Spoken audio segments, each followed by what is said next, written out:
नगर निगम धर्मशाला का वार्षिक बजट 2026-27 बुधवार को एमसी के महापौर नीनू शर्मा ने प्रस्तुत किया।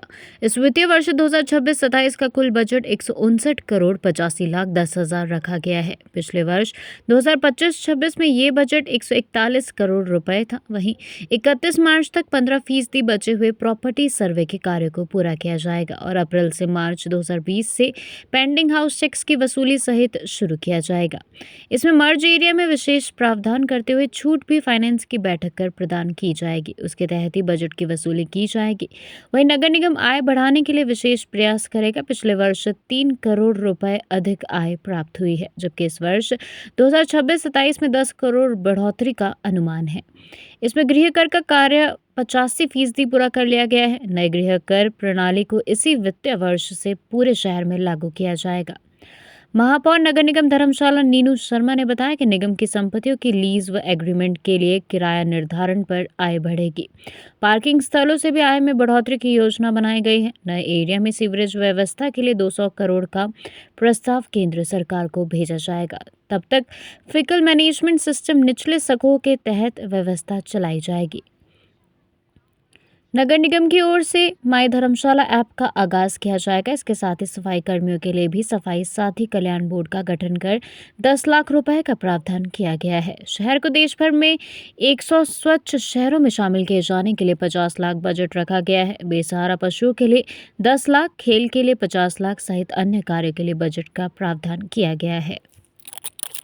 देखिए, इस बार हमने शहर के लोगों की जितनी भी मूल सुविधाएं थी उनका सबका ध्यान रखा है। स्पेशली महिलाओं का भी इसमें ध्यान रखा गया है। हमारे जो बेसहारा पशु हैं उनके लिए भी प्रावधान रखा गया है। पार्क जितनी भी मूलभूत सुविधाएं थी हमने सबको मद्देनज़र रखते हुए जो है इसमें बजट में प्रावधान रखा है कि जितने भी पार्कों के लिए हमने बजट दिया वो सभी वार्ड्स के लिए है, कोई पर्टिकुलर किसी एक वार्ड के लिए नहीं है। जितनी भी मूलभूत सुविधाएं हैं वो सभी वार्ड्स के लिए हैं। इसमें हमने देखा आपने कि नालियों कुल्लों के लिए स्पेशली रखा है, डक्ट्स के लिए रखा है, फुटपाथों के लिए रखा है। जहाँ गौ सदन का है वो भी सभी वार्ड्स की है, गौ सदन भी। आवारा पशुओं का जो रखा गया है, जितना भी बजट है वो सभी वार्ड्स में है, सबके वार्ड्स में इक्वल जो है इसका वो प्रावधान रखा गया है। ये इसमें हमने रखा है आपदा पर, आपने सुना होगा आपदा के लिए हमने कि जो भी नुकसान बरसात में होता है जो कुछ भी उसके लिए स्पेशली बजट रखा है, उसको भी हम इसमें मेंशन कर सकते हैं। जो इस वक्त लीकेज हो रही है सड़कों पे, ओपन में सीवरेज बह रहा है, इसमें मैं ऐड करना चाहूँगा कि सीवरेज के लेके जो सीवरेज ओपन कहीं पे जब नालियाँ टूटती हैं तो उसका जब हमने 1 करोड़ का रिपेयर और मेंटेनेंस ऑफ फैसिलिटीज़ रखा गया है, उसके अंतर्गत इसका प्रावधान है कि जहाँ पे अगर रिपेयर की ज़रूरत है सीवरेज की उसको करने के लिए वहाँ 1 करोड़ का प्रावधान किया गया है। जहाँ तक ये बात है कि कई लोगों का न्यूली मर्ज्ड एरिया में अभी अगर सीवरेज की लाइन बिछाने के लिए हमने भारत सरकार से पैसा मांगा है, जब वहाँ से अगर आएगा तो फिर उनमें लाइन बिछाई जाएगी। तब तक 10 करोड़ से की लागत से जो हिमाचल का पहला फिकल स्लज मैनेजमेंट प्लांट रखा है वो स्कोप में शुरू होने वाला है। तब तक और लोगों को रियायत दरों पर 1000 रुपये ऑलरेडी फाइनेंस कमेटी की मीटिंग में पास हो चुका है कि जो पर सेप्टिक टैंकर जो उसको खाली करके जब तक वो बनता नहीं है उसका अभी तक लास्ट टाइम 2500 रुपये और 3500 रुपये था। इस पे डिपेंड करता है कि कितना दूर है। अब उसका मिनिमम रेट जो है वो जो प्राइवेट वेंडर्स देते हैं उससे भी कम 1000 रुपया प्रति वो रखा गया है। तो इससे ये सोच है कि जब तक हमारा मूलभूत तरीके से पूरा फाइनेंस नहीं आता तब तक हम रिपेयर मेंटेनेंस का भी इंश्योर करेंगे सीवरेज की लाइंस का, और फिकल स्लज मैनेजमेंट को जो है प्लांट को भी हम यूटिलाइज। ये तो था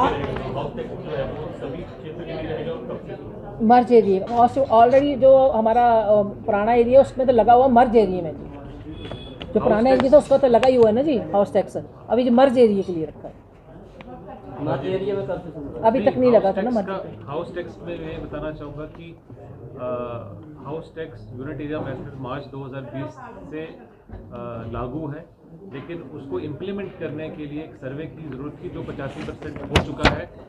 वो 31 मार्च से पहले कुछ घर हमारे कुछ फॉर एग्जांपल कुछ 5-1 हज़ार घर बचे हैं अलग अलग वार्ड्स में। ऑन एन एवरेज 250 से 300 घर बचे हैं जहाँ सर्वे अभी नहीं हुआ है।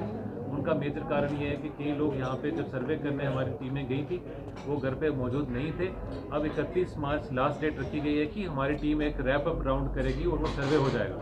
जैसे ये सर्वे कंप्लीट होता है तो उसके बाद जो यूनिट एरिया मेथड है वो रियायत दरों वाला मेथड है। पहले एनुअल रेंटल वैल्यू होता था, उसमें कम दरों के ऊपर जो पास ऑलरेडी हो चुका है, बाई लॉज का पार्ट है, उसके हिसाब से असेस किया जाएगा, पूरी सिटी के लिए किया जाएगा।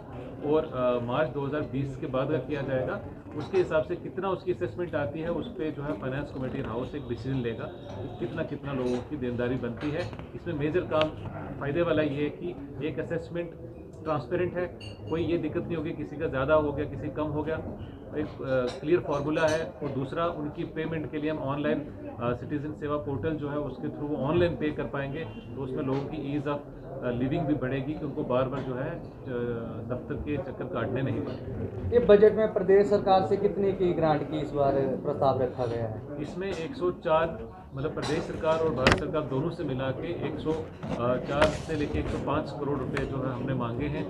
उसमें मेजे भी हमारे यहाँ एक नेबरहुड इम्प्रूवमेंट प्लान है, और जैसे मैंने पहले बजट में मेंशन किया, उसमें अलावा जो हमारे रेस्क्यू एंड रिहेबिलिटेशन सेंटर है, उसके अलावा सीवरेज है, उसके अलावा हमारी जो पिंगल नाला के पास जो अभी एक सेंट्रल सिटी के सेंटर एक झील बनाने की बात है उसका है, तो ये सारा मिला के 100 करोड़ से ऊपर जो हमने भारत सरकार से और हिमाचल सरकार से जो है सपोर्ट के लिए रखा है। उसमें पार्किंग से बाकी काफ़ी सारे प्रोजेक्ट। पिछले साल का जो बजट सरकार से मांगा गया था उसमें से कितना पैसा जो है अभी तक एक साल में मिला है सरकार से? तो सरकार से सीएफसी और एसएफसी को मिला के देखें तो 20 करोड़ के अराउंड पैसा हमने जो लास्ट टाइम मांगा था वो मिला है। उसके अलावा आई थिंक 3 करोड़ रुपए का जो कोतवाली में हमारे यहाँ 3.3 करोड़ रुपीज़ का सेंक्शन आ गया, पर पैसा भी नहीं आया कोतवाली के रीडेवलपमेंट के लिए। और अभी चिरान की रीडेवलपमेंट के लिए 3 करोड़ रुपए की सेंक्शन है, अभी पैसा आना बाकी है। और मोस्ट प्रोबेबली जो नेबरहुड इम्प्रूवमेंट प्लान में हमारे पास आई थिंक अभी हमने भेजा था, उसमें हमें जितना ध्यान में आया तो आई थिंक 20 करोड़ के अराउंड हमारे पास आएगा। इसमें हमारा खेल परिसर को बेटर बनाने के लिए जो वार्ड है जहाँ पे लोगों का फुटफॉल रहता है, लोग मैचेस देखने आते हैं, वहाँ पे मैराथन हुई है, उससे जस्ट पहले एथलेटिक के वहाँ पे इवेंट्स होते हैं, फुटबॉल ग्राउंड बन रहा है, और उसमें जो लिंक रोड बनने की बात की गई है जो चिरान को नीचे फुटबॉल ग्राउंड के साथ जोड़ेगी, वो इस सब का पार्ट है।